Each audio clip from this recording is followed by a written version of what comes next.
Նախ լրագրողների հարաբերությունները գնալով ավելի սրվում ու լարվածությունը խորանում է, դուք նախորդ անգամ մեզ եք հորդորում, որ տենց փոխենք ոճը բան, բայց հիմա դուք եք ավելի այդպես ագրեսիվ եւ հարձակողական, ինչը շատ են քննադատում, ես իմ կողմից ձեզ հորդորում եմ վերանայեք ձեր մոտեցումները, անկախ մեր տված հարցերից ձեզ դուր են գալիս թե ոչ, ի վերջո մենք ենք ձեզ լուսաբանում, հատկապես ընդդիմադիր լրատվամիջոցներ եւ նաեւ մեր հարցերի շնորհիվ է, որ դուք հնարավորություն եք ունենում դրսևորվելու, արտահայտվելու, ինչ ուզում եք ասեք, մի խոսքով Ռուսաստան այցի հետ կապված մի հարց ունեմ, որ վաղուց էի պլանավորել տալ։ Դուք այստեղ, դուք եւ ձեր թիմակիցները այստեղ ամբիոնից հայտարարում եք, որ Ռուսաստանը ուզում է Հայաստանը դարձնի գուբերնիա, Ռուսաստանը սպառնում է Հայաստանի անկախությանը, ու հետաքրքիր է այստեղ, եթե երբանից է սպառում, վերջին 8 տարին, երբ որ դուք եք իշխանության, թե նախորդ 30 տարին, եթե նախորդ 30 տարին է, ապա ապրեն նախկինները, որ թույլ չեն տվել, որ անկախ են պահել Հայաստանը։ Եթե հիմա է, ապա ինչու է սպառնում։ Եթե իսկապես այդպիսի տվյալներ ունեք, ձեր արտաքին հետախուզությունը այդպիսի տվյալներ ունի, որ Ռուսաստանը ուզում է Հայաստանը դարձնել գուբերնիա, կամ չգիտեմ, Չեչնիայի, Կաբարդինո-Բալկարիայի նման ինչ-որ մի մարզ, ապա ասել եք դա երեք Վլադիմիր Վլադիմիրովիչ Պուտինին, որ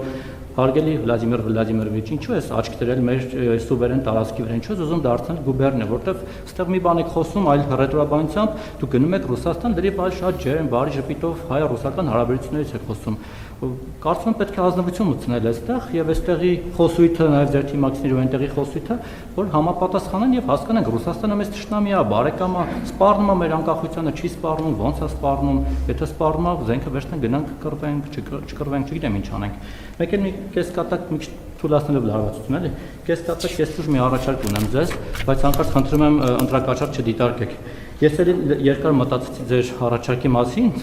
որ ես գնալ եմ ձեզ ձայն տամ ԿՊ-ին ընտրություններին։ Տեսեք, ես համաձայն եմ ձեզ ձայն տալ, բայց մի պայմանով, դες ժպիտ եկավ, բայց մի պայմանով, դուք պետք է ինձ տուն տակ այն շենքում ցանկալի է, որտեղ որ դուք եք ոնց որ բնակարան առել, որտեղ եթե անկեղծ եմ ասում, եթե տանը իմանան, որ ես ձեզ ձայն եմ տվել, ինձ ուղղակի տուն չեն թողնի։ Իսկ ես տուն չունեմ սեփական, իմ անունով չի, դուրսն էլ չեմ մնալու։ Ձեր թիմակիցների նման էլ չեմ հացրել մի քանի տուն հետքրծեմ նորակառուցներում, եթե ձեր բնականում տուն կտակ, կարելի է մտածել այդ ուղղությամբ, համել եթե իշխանություն չլինեք, իր հետ կշփվենք, նարդիկ խաղանք, կհիշենք նախկիներին, ես իմ նախկիներին, դուք ձեր, մենք բոլորի նախկիներին, կբողոքենք իրենցից, մեկը քսել չենք սիրում։ Իրենց շնորհակալություն։ Ես կարծում եմ, որ մարդիկ իրենց տունը պետք է վաստակեն իրենց աշխատանքի շնորհիվ, եթե սոցիալական որոշակի խմբերի չեն պատկանում եւ սոցիալական այն ծրագրերը, որ կառավարությունը ընդունել է, այդ ծրագրերի շահառու չեն։ Ինչ վերաբերվում է Ռուսաստանի Դաշնությանը, ամենատարբեր տեսակետներ կան։ Ես իմ տեսակետները միշտ հրապարակային թափանցիկ արտահայտել եմ եւ իմ գնահատականները տվել եմ պաշտոնական եւ ոչ պաշտոնական հանդիպումներում, մարդկանց հետ շփումներում եւ ավելացնելու բան չունեմ։ Ես Ռուսաստանի հետ մեր հարաբերությունների գնահատականը տվել եմ, այդ թվում 3 Ռուսաստանի Դաշնության նախագահի հետ իմ ունեցած հանդիպման ընթացքում։ Ես այն ինչ որ հայտարարել եմ, դրան ավելացնելու ոչինչ չունեմ։ Ես ձեր հարցին շատ հստակ այն ինչ որ